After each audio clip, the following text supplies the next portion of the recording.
그 자료를 PDF 파일로 저희가 드릴 수 있으니까 필요하신 분들은 기회 집행부에 말씀하시면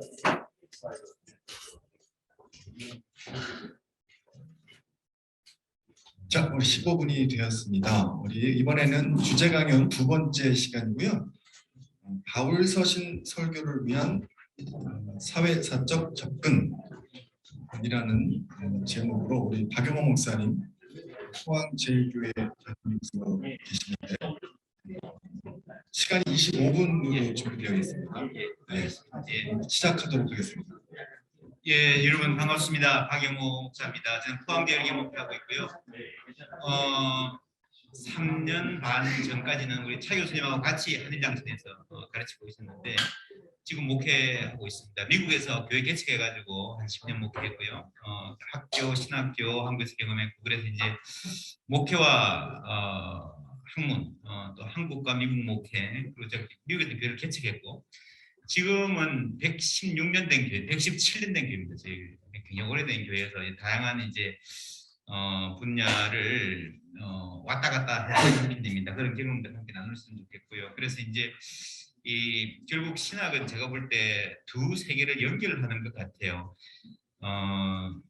세계 모든 종교들의 경전이 그 시조가 익숙하고 사용하던 언어로 기록이 되잖아요. 그죠? 그런데 기독교는요, 예수님은 아람어로 하셨는데 신약 성경은 헬라어로 됐어요. 그러니까 아람 성경이 아니고 헬라어죠. 그러니까 이게 신약 성경, 우리 기독교는 출발부터 번역이다. 출발부터 다른 세계를 걸쳐서 넘어가는. 예수님이 땅끝까지 이르러 내 증인이 되라 그랬는데 땅끝까지 있는 것은 A 지점에서 B 지점으로 가는 게 아니고 A 지점에서 B 지점으로 가기까지 수많은 땅을 통과하잖아요. 그래서 많은 사람들을 만나고 못 먹어본 음식 먹어보고 다른 세계관을 접하고 하는 쭉 크로스하는 그 경험이 기독교에 누적된 기독교의 가장 핵심적인 특질이라고 저는 보고요. 그런 점에서 이제 다른 세계가 계속 만나는 게 아주 의미 있는 것 같아요. 신학학회는 학자들끼리 만나서 목회, 학문도 하곤 하지만 이렇게 제주도까지 와서 특별히 목회자들하고 함께 만나서 대화한다는 굉장히 의미 있는 일이라고 생각을 하고요. 저는 오늘 제가 썼던 우리가 몰랐던 1세기 교회 작년에 나왔는데 감사하게도 꽤 이제 시장의 반응은 좋았고요. 많은 분들이 평신도들이 꽤 많이 읽으셨어요. 그만큼 우리가 초대 교회에 대한 관심이 굉장히 뜨겁다. 그 어떤 면에서는 우리 전 시간에 말했지만 지금 교회가 좀 잘 못 가고 있구나 하는 안타까움 때문이기도 한 것 같아요. 지금 초대 교회 출판 시장에서 굉장히 뜨거운 이슈로 되어 있습니다. 이 책하고 이 책은 조금 쉽게 쓴다고 썼지만 학문적인 연구를 했기 때문에 이 책하고 목사님들이 설교하는 설교를 어떻게 연결할 수 있을까 하는 고민을 갖고 구체적인 말씀을 드리면 좋겠다. 그래서 전부 다를 말할 수는 없고 예를 들어서 내가 고린도 전서 강해를 이번 주부터 시작한다고 했을 때에 1장부터 착착 이제 강의해 나갈 때에 어떤 구도로 고린도 전서 강의 전체를 시작해서 이끌어갈 수 있을까 하는 고민을 해보면서 이게 샘플 케이스죠. 제가 이제 갖고 있는 걸 다 말씀드리는 게 아니고 샘플 케이스라고 말씀드리고 싶습니다. 고린도 전서 1장을 보시면 이제 고린도라는 말이 나오죠. 이거 연결 보여주시겠습니까? 예, 고린도 이스무스라는 단어가 있어요. 이스무스 고린도. 이스머스는요 일반 명사입니다. 이렇게 바다 사이에 길게 연결되어 있는 뉴질랜드에도 이스머스가 있어요. 이 이스머스 저쪽 끝에 아덴이 있고요. 이 이스머스 두 대륙이 연결되는 부분이 가장 좁은 부분이 고린도죠. 그래서 양쪽에 다 항구가 있기 때문에 지정학적으로 상업이 발달하기에 굉장히 좋은 그런 지점입니다. 그런데 제가 많은 분들 목사님들 고린도 강의하는 걸 들어보면요. 90%가 무슨 이야기 하는가 하면 고린도는 음란한 도시였습니다. 라고 시작을 해요. 근데 이게 맞는 말인가? 맞다고 할 때에 예, 일단 그 고린도를 보면 원더힌에 가 보시면요. 이게 고린도를 리컨스트럭션 한 겁니다. 이게 극장도 있고 아폴로 신전이 중간에 있고요. 여기 베마라는 게 보이시죠? 베마. 저쪽에 베마라는 게 심판대입니다. 심판대.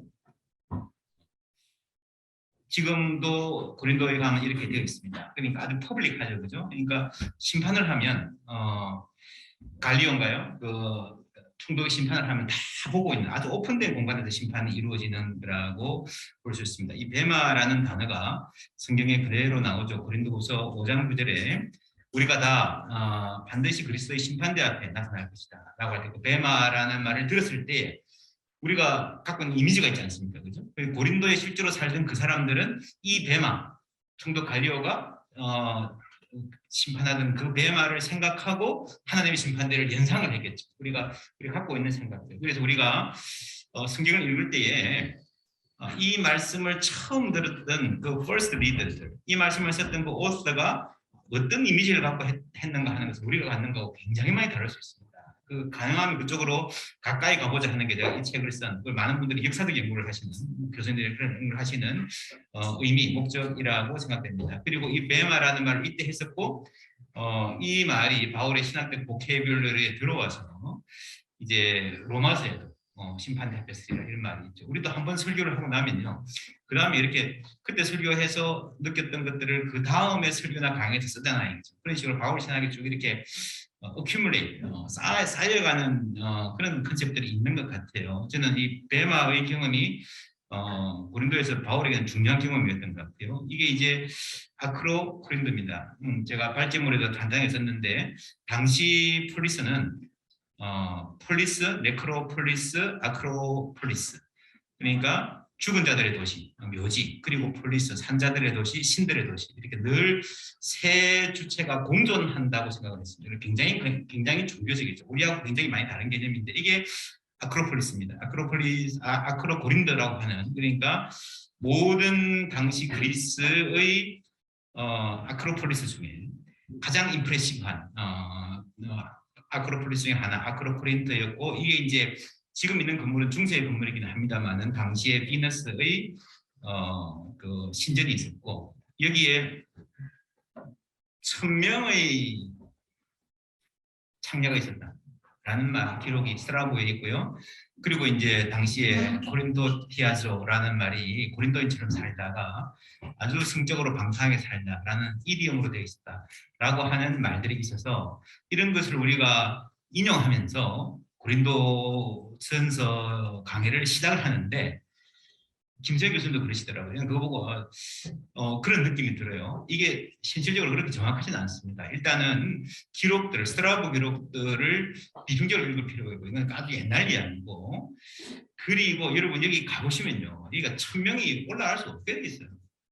여러분 낙하암 가보셨습니까? 우리는 삼천국녀 갈 수가 없고 300명도 가기 힘든 구조입니다. 뿐만 아니라 사비성, 부여의 사비성의 의자왕이 살았는데 우리 회장님이 부여 쪽 아니신가요? 제가 부여 출신. 그러시죠. 예. 낙하암으로 12번 쏟습니다. 예. 그러니까 이게 삼천국녀가 올라갈 자리가 없잖아요.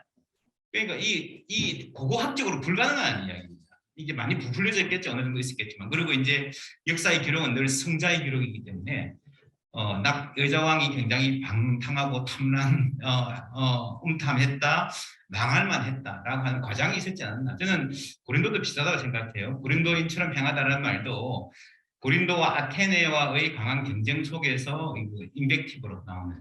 그래서 우리가 사실 네덜란드 이러면 우리가 아는 게 더치페이밖에 없잖아요. 더치 커피. 근데 실제로 네덜란드 사람만 만나보면 굉장한 사람들입니다. 정말 네덜란드 사람들의 특성이 대단한 특징들이 굉장히 많거든요. 그거 다 없이 더치페이 하나만 알고 네덜란드를 아는 거는요. 모르는 것보다 더 못할 수 있고. 고린도전서를 시작하면서 이 도시는 음란한 도시였습니다 라고 시작하는 거는요. 제가 볼 때 설교학적 접근으로 굉장히 좋지 않은 접근. 그게 전체를 물들여버리고 오히려 초점을 놓치게 되는. 그래서 우리하고 다른 타락한 어떤 사람들이라고 접근이 되는 거죠. 에클레시아라는 말이 나오는데요. 에클레시아는 고대 그리스 민주주의 요람이었죠.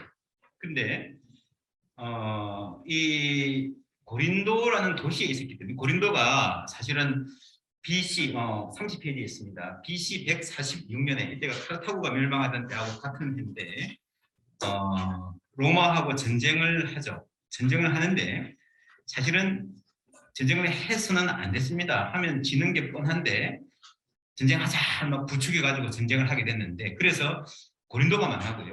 그리스 문명 자체가 망하는 겁니다. 그러니까 역사 속에서 우리가 그레코 로망이라 그러는데 그리스 주도한 그 엄청난 군대인 페르시아를 이겼던 엄청난 고린도가 엄청난 자부심 있는 고린도가 로마한테 망하잖아요. 그게 결정적으로 결정된 순간 그 전쟁을 하자라고 엑셀레이터를 잘못 밟았던 그 모임이 BC 146년에 고린도에서 모였던 에클레시아였습니다. 고린도의 에클레시아는요, 고대 그리스 역사 중에서 가장 유명한 어쩌면 뼈아픈 역사가 담겨 있는 그런 에클레시아였죠. 이게 이제 그 에클레시아 후에 무미우스라고 하는 로마 장군이 고린도를 이제 침공해서 완전히 무너뜨리는 고린도 마지막 날이라고 하는 이런 그림에 남겨 있는 아주 깊이 뿌리 박혀 있는 이 도시, 그러니까 당시에 로마가 마지막 꺾어야 했던 카르타고와 북부 아프리카에 있는 카르타고와 함께 마지막 꺾어야 했던 대적, 그죠? 그러면서 여기 굉장히 재밌는 말이 나오는데요. 30페이지 중간에 보면 무미우스 장군이 고린도의 성벽을 파괴하고 민주적 정치 제도를 허물었다. 데모크라치아를 디말리시했다라는 말이 나옵니다. 이때 이제 고린도의 민주정통이 일단 한번 끊깁니다. 그러면서 로마적 정치로 넘어가는 과정이 있는데 고린도라는 도시는 그 후에 거의 한 100년 정도 후에 시저가 그 암살당하기 직전에 다시 재건을 합니다. 식민지로 로마의 식민지로 다시 재건하기 때문에 재건을 했을 때는 완전히 로마적인 분위기로 가겠죠. 그런데 요즘에는 비문 같은 걸 이렇게 보면요, 그때 죽었던 사람들은 대부분 다 로마 이름을 썼는데 한 세대, 두 세대가 지나면 그리스 이름으로 다시 돌아옵니다. 그러니까 빌립보 같은 데하고는 굉장히 다르죠. 빌립보는 마게도나에 있는데 로마 이름을 쓰면서 계속 로마적 정체로 가는데 고린도는 이 그리스 전체에서 에게에 굉장히 중요한 위치에 있기 때문에 상당히 그리스적인 문화의 복원력이 있는 도시였던 거죠. 그래서 우리가 그레코 로만이라고 할 때도 이게 하나로 이렇게 그레코 로만이 아니라 안에 그리스적인 요소와 로마적인 요소가 함께 교합하는, 도시마다 다 많이 다른, 빌립보는 좀 더 로마적이고 그리스는 좀 더 고린도는 좀 더 그리스적인 분위기 문화의 탄력성이 있었던, 리질리언스가 있었던 그런 곳이었던 것 같습니다. 제가 지금 드린 말씀은 요게 조금 우리가 상세하게 여러분들 그 현장, 당시 1세기 현장을 상상하면서 들여다볼 수 있는 설교자로서 도움을 드리려고 하는 겁니다. 그리고 이제 갈리오에게 갔을 때에 31페이지 바울이 잡혀갔을 때에 웬만하면 아까 우리 차 교수님 죽고 사는 일 아니면 그러는데 진짜 이거 제국을 로마 제국은 몰래요. 텍스 잘 내면 반란 일으키지 않으면 두 가지만 안 하면요 사실은 손 안 댑니다. 그죠? 예수를 죽인 것도 자기들끼리 일이라 그랬잖아요. 빌라도는 이 사람이 죄 없다라기보다는 간섭 안 하려고 하는 거예요. 이게도 마찬가지입니다. 너희들끼리 알아서 해라. 이게 무슨 말인가 하면은 당시에 고린도에 사는 유대인들이 나름의 자치를 하고 있었다. 상당 부분 준사법적인 액션을 할 수 있는 나름대로 자치 비슷한 게 있었던 것 같아요. 그죠? 그리고 아주 재밌는 게 여러분 그 회당에서 쫓겨나가지고 디도 유스라라는 사람 집에 갔는데 그 회당 옆이라고 그랬어요. 옆이라 그럴 때 요즘 미국에 있는 집처럼 여기 있고 뭐 몇 미터 떨어지는 집이 아니고요. 벽을 공유하고 있습니다. 그 벽은 돌로 만들어가지고요. 소리가 다 들립니다. 그러니까 요즘에는 아파트에서도 엄마 아빠 방하고 딸 방하고 소리 안 들리잖아요.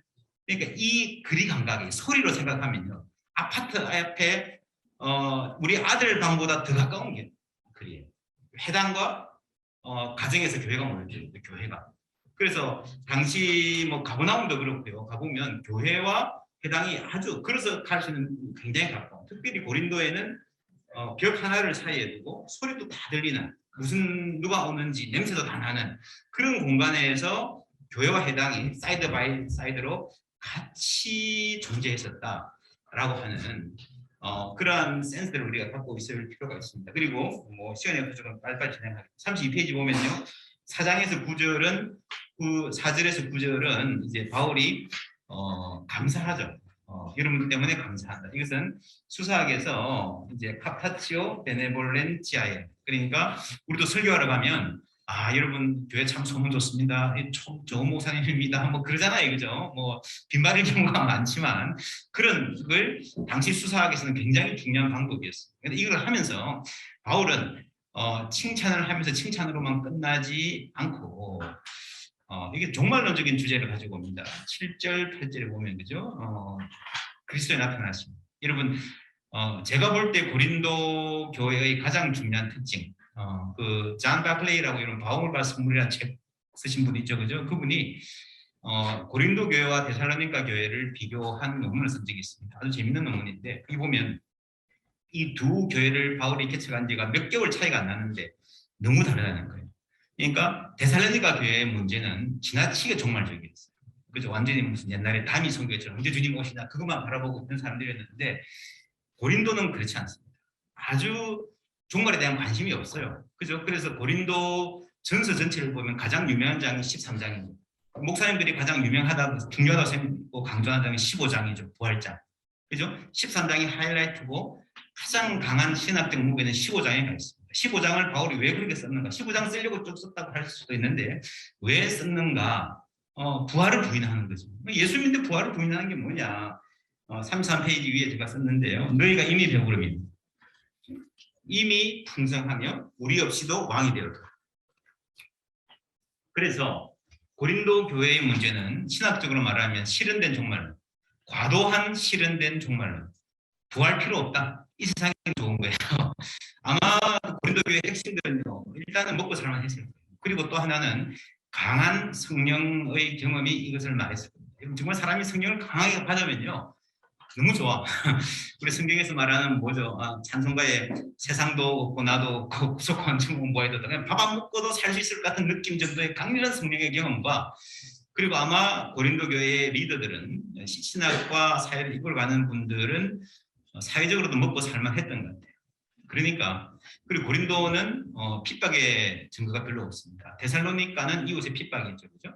그래서 데살로니가 전서와 고린도 전서 두 개를 비교해 보면 이게 굉장히 이 사회적인 세팅의 차이가 많고 그 사회적인 세팅이 성도들의 구성과 그리고 신학적인 방향에 아주 큰 차이를 두는구나 알 수 있고, 데살로니가 전서 우리가 잘 알듯이 이게 종말론적인 기대가 너무 강해가지고 문제가 됐다면 고린도는 그게 전혀 없어가 문제가 됐었고, 그런데 1장에서부터 그게 15장에 나오지만 1장에서부터 바울이 인사말을 하면서부터도 그리스도의 재림을 강조하면서 시작한다라고 하는 것은요. 우리가 그래서 여러분 성경을 고린도전서 같은 긴 성경을 연습 방해할 때 가장 어려운 점이 뭔가 하면요. 전체 강의를 하면서 고린도전서를 공부를 해도 이게 목사님들 눈에 잘 안 들어와요. 이제 쭉 하다 보면 여러분 대부분 그렇지 않습니까? 빌립보서를 설교하면 빌립보서 다 마치면 좀 알아요. 이거구나. 그래서 중요한 신학적 포인트를 미리 이해하고 전체를 조망하고 하는 게 중요합니다. 많은 분들이 특히 로마서나 고린도전서를 설교하다 보면 설교하다가 공부를 하니까 중간에 설교가 바뀌어. 좀 똑똑한 성도들은 알아요. 해석적 관점이 바뀌는. 그죠? 그래서 이런 어떤 신학적 전체를 조망하고 우리가 덤비는 게 중요하고, 성경 자체가 뒤에 가서 15장 가서 부활을 이야기하지만 1장에서부터 바울이 넌지시 칭찬하는 척 하면서 여러분 그리스도 재림을 기다리는 게 중요합니다라고 이야기하고 있다는 걸 이렇게 알 수 있죠. 그리고 나서 거기까지가 이제 인사와 칭찬이고요. 주제가 시작되는데 1장 10절입니다.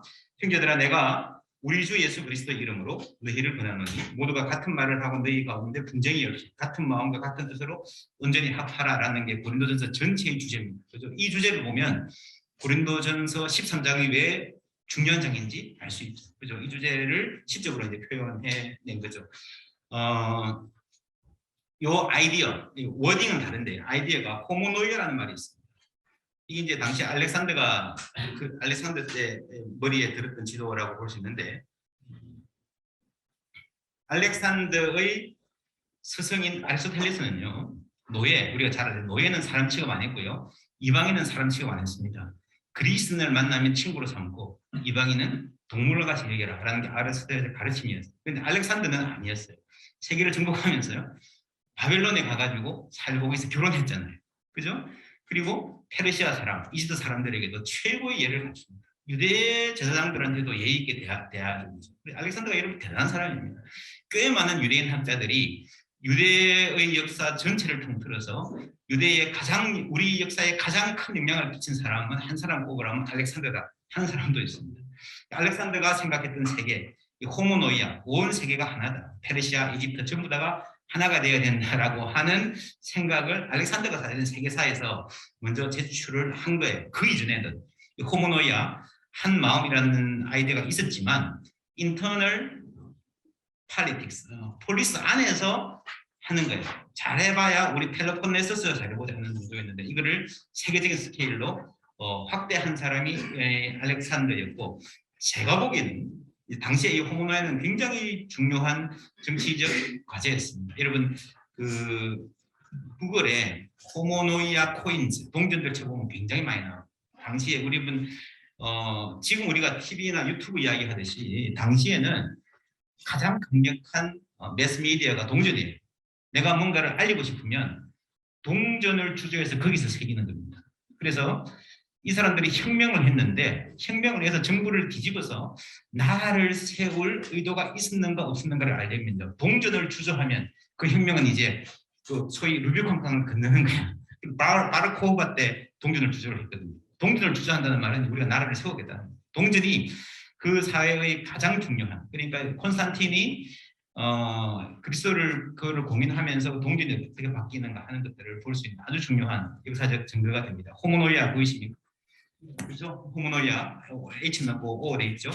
그리고 요거를 라틴어로 하면 콘콜리아입니다. 그죠? 우리 굉장히 많이들 콘콜리아 많이 하잖아요. 호모노이아 콘콜리아 여신의 이름이기도 합니다. 당시에 굉장히 중요한 정치적 어젠다, 이데올로기였는데 그거를 바울이 가져오는 거죠. 그래서 고린도 전서 전체를 당시에 다이오 크리소스tom 이런 사람들이 호모노이아를 이루십시오라고 하는 한 마음을 이루라고 하는 연설을 한 것들이 많습니다. 그런 연설, 호모노이아를 그러니까 도시 간에 잘 지내라 하는 호모노이아를 가져온 그런 연설과 바울의 고린도전서를 비교해 보면 비슷한 점이 굉장히 많아요.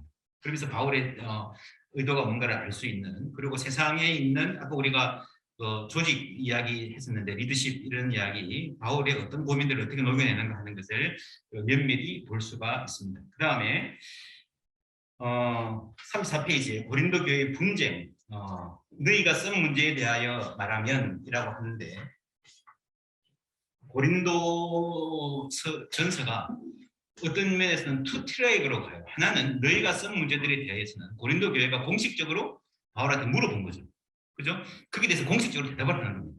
그런데 그거 외에 너희 중에 분쟁이 있다는 것을 글로에의 지편에 들었다는 말이 나오죠. 이거는 뭡니까? 사이드로 들은 이야기예요.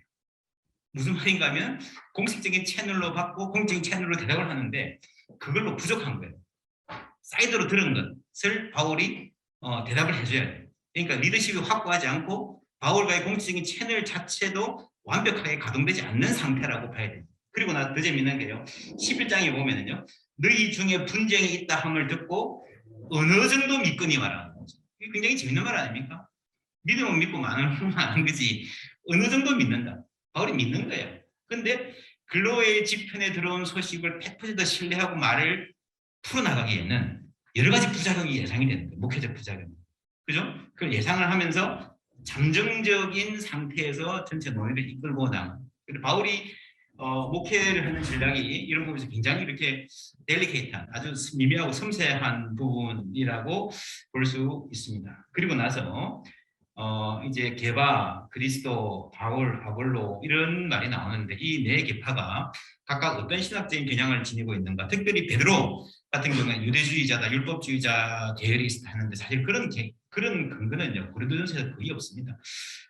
이거를 신학적인 분쟁으로 보기는 힘들고 고린도전서에서 우리가 알 수 있는 것은 소셜 텐션.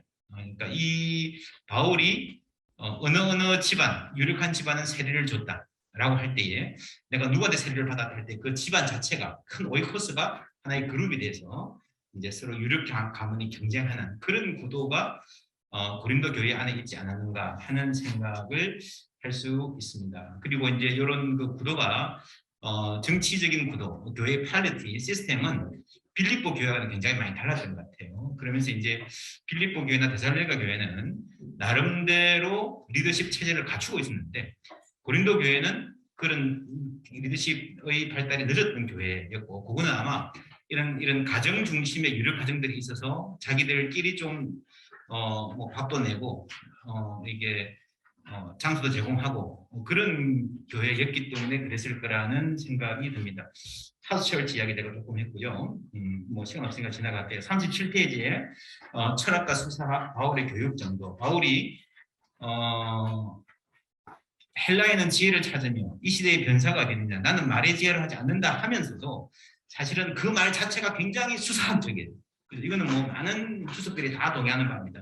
나는 수사학에 의존하지 않습니다. 나는 말의 지혜에 의존하지 않습니다라는 말을 굉장히 수사학적으로 했고, 그래서 바울의 수사학적 교육의 정도가 어느 정도였고 그것이 바울의 신학적 프레젠테이션에 어떻게 영향을 끼치고 있는가라고 하는 것, 제가 이쪽에서 조금 다루고 있습니다. 바울의 교육 수준도 중요한 주제가 될 수 있고요. 그리고 나서 바울 교회의 사회 계층, 너희 중에 능하고 문벌 좋은 자가 많지 않다라고 하는 말로 볼 때에 어떻게 생각하십니까? 어느 정도 있었다는 말이겠죠.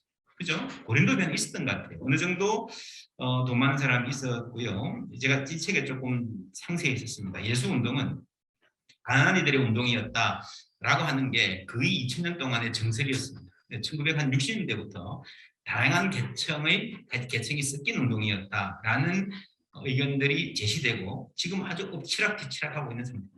이거는 왜 그런가 하면 1960년대 요때부터요, 성경 연구가들 말고 성사학자들 말고 일반 로마 경제사의 경제학이 굉장히 많이 발달했습니다. 그 60년대 이상 FF 브루스 이런 사람은 완전히 구석기 시대 사람입니다. 진짜 제가 볼 때 아무것도 모르고 쓴 사람이라고 봐요. 그 예를 들면 이집트 지역에 인구 조사, 큰 센서스 했던 자료들이요. 집이 크기가 얼마고 소득이 얼마고 세금을 얼마 냈다 하는 것들 전부 컴퓨터에 데이터에서 다 해놨습니다. 그러니까 당시 로마 제국 사람들의 어떤 경제적인 상황에 대한 아주 상세한 연구 결과가 나와 있기 때문에 그걸 그대로 가져와 적용만 하더라도 옥스포드에서 나온 그레코로만 경제사라는 책을 보면요, 거기에 그리스 로마의 경제와 관련된 비블리오그래피 참고 문헌 목록이 한 150페이지가 됩니다. 엄청나게 많은 연구들이 쏟아지고 있거든요. 핫하게 이게 이제 사회사의 관심이 되고 있다고 하는 정도인데, 그래서 그런 연구들을 잘 활용해 보면 우리가 초대교회에 대한 좀 다른 그림을 그려볼 수 있다. 책에 보면 이런 거 조금 참고하시고 센스가 있으시면 성경 전체를 조금 더 상세하게 실감나게 보는 도움이 되실 겁니다. 뭐 이것저것 생각하고 이런 것들이 다 제 책에 나오는 학자들이 경제적인 수준, 로마 제국 전체의 경제적인 수준이 어느 정도 됐다라고 하는 걸 추정하는, 교회는 어떻게 됐을까라는 약간 추정하는 것들입니다. 제가 쓴 논문이고 이제 논문 세물교 클래스에서 나왔는데 여기에 이런 논의를 좀 상세하게 했습니다. 넘어갈게요. 이거는 좀 중요하니까 시간 조금 하도 제가 말씀드리겠습니다. 우리가 예전에는 일반적으로 로마인들의 경제 혹은 성경에 나오는 사람들의 경제적인 수준을 얘기할 때 이런 그림을 그렸습니다. 맨 밑에 노예가 있죠. 그 위에 해방 노예가 있죠. 그 위에 평민, 자유민들이 있죠. 그죠? 이게 아주 상식적인 그림입니다. 이게 이제 웬만한 사람들이 상식을 생각할 수 있는 건데, 그런데 이렇게 생각하면 우리가 로마 사회의 사회계층을 절대 이해하지 못합니다. 이건 알펠리라고 하는 독일 학자가 그린 그림인데 보세요. 밑에 보이십니까? 자유인, 해방노예, 노예가 나란히 있습니다. 그죠? 이 그림이 뭘 의미하겠습니까? 자유인 중에서 이쯤 있는 사람이 있고요. 이러면 노예나 해방노예 중에서도 이 정도 올라가 있는 사람이 있다는 거예요. 그렇지 않습니까? 그러니까 모든 자유민이 모든 노예보다 훨씬 더 먹고 살만했다라는 완전히 틀린 견해라고 볼 수 있습니다. 탕자의 비유를 마시잖아요. 탕자가 밖에 나가서 돼지 지엄열매도 먹을 수 없었다라고 할 때 자유인이었잖아요. 누구를 부러워합니까? 아버지 집에 노예나 품꾼을 부러워하는 거예요. 이 자유인보다 훨씬 더 먹고 살만한 노예들이 많았습니다. 여러분, 예수님이 포도원 품꾼들이 비유할 때 오후 5시에 나와가지고 사람 픽업해 와서 돈 다 주고 그러잖아요. 그죠? 그 비유에서는 주인이 직접 나오지만 실제로 실생활에서는 주인이 아니고 청지기, 오이코노모스, 그죠? 그 회사의 상무 같은 사람이 나왔는데 그 사람은 대부분 노예예요. 그런 상황을 생각해 보면 오후 5시에 내가 오늘 우리 아이들 굶어서 재우지 않기 위해서 저 사람한테 픽업되기를 기다리는 노동시장에 나와 있는 그 사람은 자유인이죠. 그 자유인이 저 부잣집의 노예한테 완전히 머리를 숙이는 거예요. 그죠? 그러니까 이 그림 보시면 저 위에 조그만 세모는요 가이사의 집입니다. 가이사의 집, 특별히 가이사의 노예들은 맨 위에 조그만 거는 진짜 가이사의 핵가족이고요. 원로원이고 여기 이제 가이사의 집, 필리포스의 가이사의 집이 나오잖아요. 그러니까 뭐 당시에 요즘 말로 하면 청와대 비서관 정도, 삼성그룹의 한 상무 정도까지도 올라간 해방 노예가 있었을 가능성이 굉장히 높습니다. 그러니까 이렇게 볼 수 있죠. 이런 질문이 기본적으로 가능합니다. 바울이 내가 그리스도의 노예다라고 했을 때 자기를 낮추는 건가? 그럴 수 있어요. 근데 예를 들어서 내가 삼성의 상무야. 내가 가이사의 사원이야. 그죠? 너는 가이사의 종이냐? 나는 그리스도의 종이다. 그러니까 이게 반드시 이 낮추는 것이 아닐 수도 있는 가능성이 있습니다. 물론 이런 다른 것들이 많지만 그렇게 볼 수 있고요. 이런 것들이 우리가 고린도전서를 이해할 때도 가난한 사람, 부한 사람들의 갈등 11장에 그런 게 많이 나오잖아요. 그죠? 그런 거 도움이 될 수 있습니다. 핍박받은 이유 이거는 뭐 예. 됐습니다.